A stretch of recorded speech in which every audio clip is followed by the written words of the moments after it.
Hello friends, Archangel with Crypto Angel here. I'd like to bring you the June 23rd, 2021 Shytoshi and Eric Roundup. As a reminder, this is a quick run through of community relevant information from Shytoshi and Eric.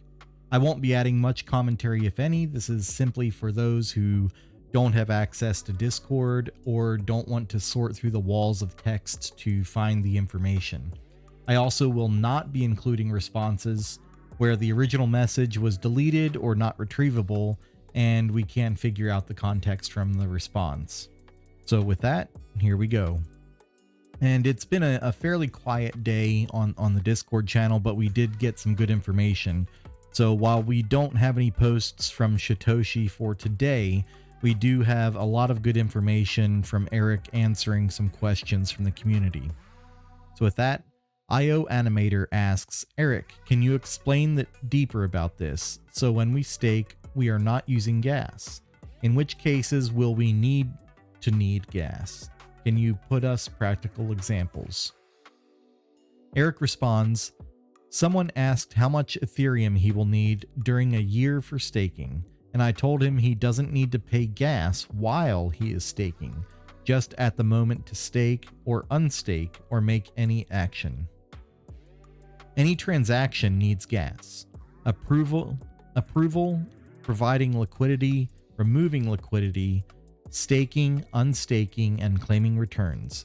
So this is my words. These are all the actions that will require Ethereum for gas fees. So again, that's approval, where you allow the swap to utilize your tokens, providing liquidity, removing liquidity, staking, unstaking, and claiming returns. Randy Talley says, is there a set amount or does quantity of tokens or rewards change the fee? Eric responds, it doesn't depend on the amounts, but the congestion of the network. Randy Talley also says, good morning and last question for now, LOL.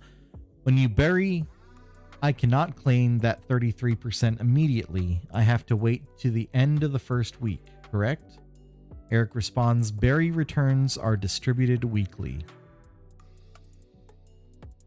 Up and Away says, Eric, Sheba swap fetch question. Let's say I have a 1-to-1 leash Ethereum pair on Uniswap V2 Liquidity Pool, and I joined that pool when leash was $2,000.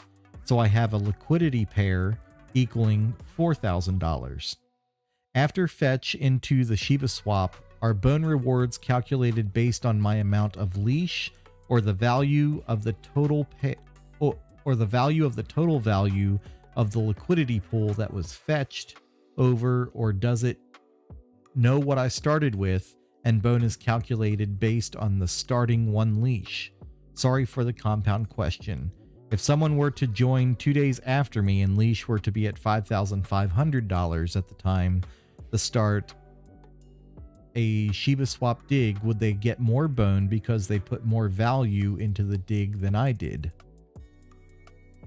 Eric responds, the Sheba swap liquidity pool token is not affected by the impermanent loss. It is a share of the pool considering the pair. Bone returns are not affected by that. Shib Vegan Queef asks, so that 66% which is locked, you'll be able to get some returns from it every week instead of waiting the whole 6 months? Eric responds, you can claim the 33% of your weekly returns as they are distributed once a week, taking into account the weekly stats. Cyrus says, is there a set time for the rewards will be distributed, or is it just 7 days to the minute after they go into the swap? Eric responds, yes, there is a set time when this will happen. He continues, that process is like this because it is supervised for security reasons. That's one of the triple checked processes that we've studied to make sure everything is super safe. Randy Talley says, so will you have hours to claim or is it minutes? Eric responds, you can claim whenever you want. Returns accrue over time. Once a week, your amount will increase. Tom says, Eric, can you tell to SHIB analyst to delete his video about she equals SHIB and SHIB will be the stable coin? You already told us that she isn't SHIB. I PM'd him a few times, but ignoring me. Thank you. Eric says, will do. Nerdy says, Dear Eric, Sheba Swap Liquidity Pool tokens share will be based on numbers or price when deposited in the liquidity pool.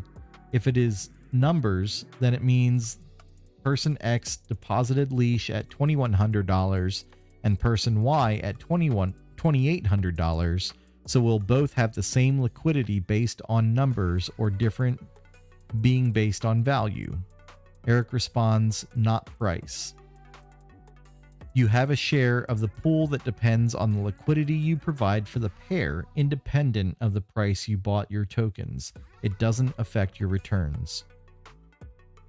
IO Animator says, Eric, important question. So when we join to the liquidity pool and you have, for example, 0.2% of the share, is it going to be locked in at that number? Or is it going to be variable?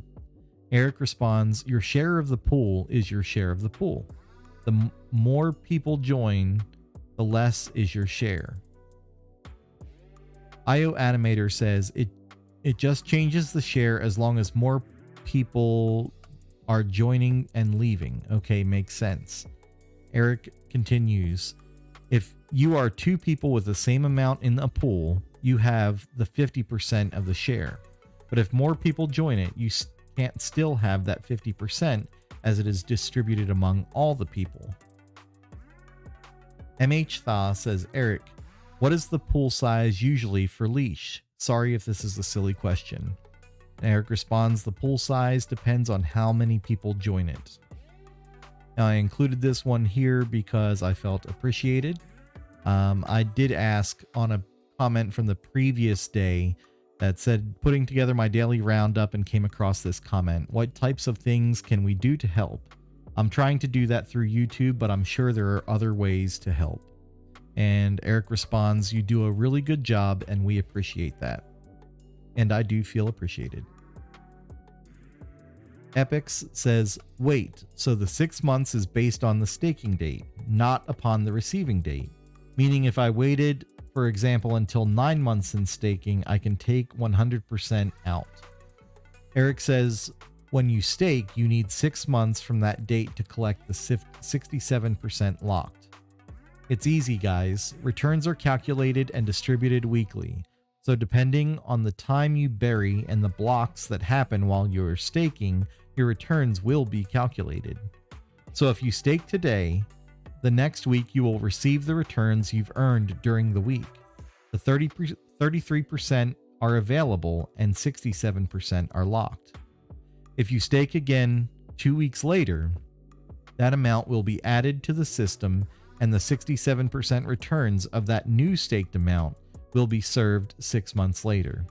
The system accrued your locked returns, as well as give you the 33% available weekly. You stake day 1, day 7 you get the 33% and the 67% is locked for 6 months. You restake day 14, you add that 33% available into the next week distribution and the 67% is locked for 6 months. And this is repeated ad infinitum. Tom's asks, question is about if you get all rewards from week 1 to week 24 in 6 months if you don't restake. Eric says, yes, if you just do one movement, it's so easy. You have the 100% after 6 exact months. At Howdo says, maybe I misinterpreted. I thought you can go live, then a few days later, Surtech says onboarded, no? And this question was in regards to some discussion about the audit itself and a green light from Surtech. So Eric responds, Surtech sends us a pre-swap report and a green light. We deploy the contracts and then go live. Then once the site is running, they verify that our deployed code matches the audited one then publish the public inform on their site.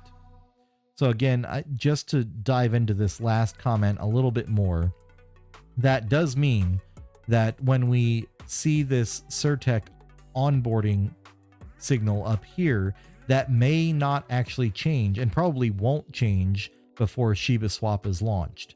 So it's sounding like we may not need to rely on the Certec onboarding signal up here changing to completed or fully audited along with an audit history here. So what Eric is saying is that once they go live, Certec will then review the live code on the public facing site, verify that it matches what they audited, and then publish the public information on the Certec site. So I just want to make sure that we all understand that. And that is the end for today. So with that, Archangel out.